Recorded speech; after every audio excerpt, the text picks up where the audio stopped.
Super ସଣ୍ଡେରେ ଭାରତ ପାକ୍ ଲଢ଼େଇ କେମିତି ଦେଖିବେ ଲାଇଭ୍? ପଢ଼ନ୍ତୁ ପୂରା ଖବର। ଏସିଆ କପ୍ 2025ର ସବୁଠାରୁ ବଡ଼ ମ୍ୟାଚ୍ ଏବେ ମାତ୍ର କିଛି ଘଣ୍ଟା ଦୂରରେ। 14 ସେପ୍ଟେମ୍ବର ରବିବାର ସନ୍ଧ୍ୟାରେ ଭାରତ ଏବଂ ପାକିସ୍ତାନ ଦୁବାଇରେ ପରସ୍ପର ସହିତ ମୁହାଁମୁହିଁ ହେବେ। ଏହି ମ୍ୟାଚ୍ ରାତି 8ଟାରୁ ଖେଳାଯିବ ଏବଂ ବିଶେଷ କଥା ହେଉଛି ଯେ ଗତ ଦଶନ୍ଧିରେ ପ୍ରଥମ ଥର ପାଇଁ ବିରାଟ କୋହଲି, ରୋହିତ ଶର୍ମା, ବାବର ଆଜମ ଏବଂ ମହମ୍ମଦ ରିଜୱାନଙ୍କ ଭଳି କିମ୍ବଦନ୍ତୀ ଭାରତ-ପାକିସ୍ତାନ ମୁକାବିଲାରେ ପଡ଼ିଆରେ ରହିବେ ନାହିଁ। ତଥାପି ଉଭୟ ଦଳର ଯୁବ ଖେଳାଳି ଏବଂ ଷ୍ଟାର ଅଲରାଉଣ୍ଡରମାନେ ଏହି ହାଇ ଭୋଲ୍ଟେଜ୍ ମୁକାବିଲାକୁ ସ୍ମରଣୀୟ କରିବା ପାଇଁ ସମ୍ପୂର୍ଣ୍ଣ ପ୍ରସ୍ତୁତି। କେଉଁଠି ଏବଂ କିପରି ଲାଇଭ୍ ଦେଖିବେ?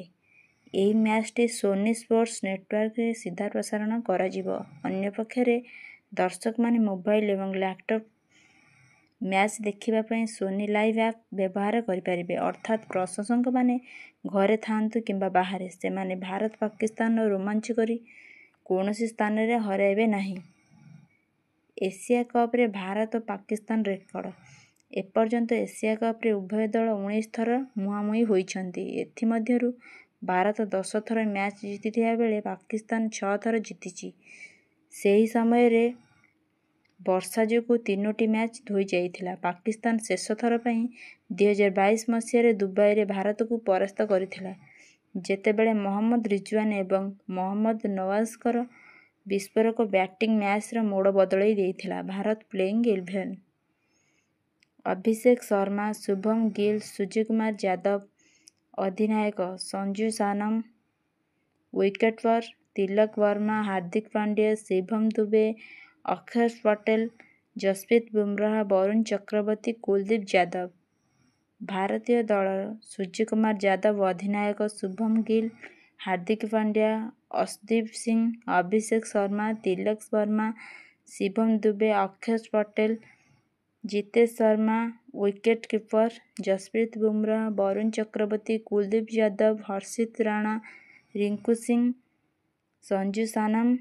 ୱିକେଟକିପର ପାକିସ୍ତାନର ସମ୍ଭାବିତ ପ୍ଲେଇଂ 11 ଶାହିଦ୍-ସଫ୍ୱାଦ, ଫରହାନ, ସାମ୍ ଆୟୁବ, ଫଖର ଜମାନ, ମହମ୍ମଦ ହାରିସ୍। ୱିକେଟକିପର ସଲମାନ ଆଗା, ଅଧିନାୟକ ହସନ ନୱାଜ, ଶାହିନ ଶାହ ଆଫ୍ରିଦି, ହରିଶ ରଉଫ, ଅବରାର ଅହମଦ, ସୁଫିଆନ ମୁକିମ।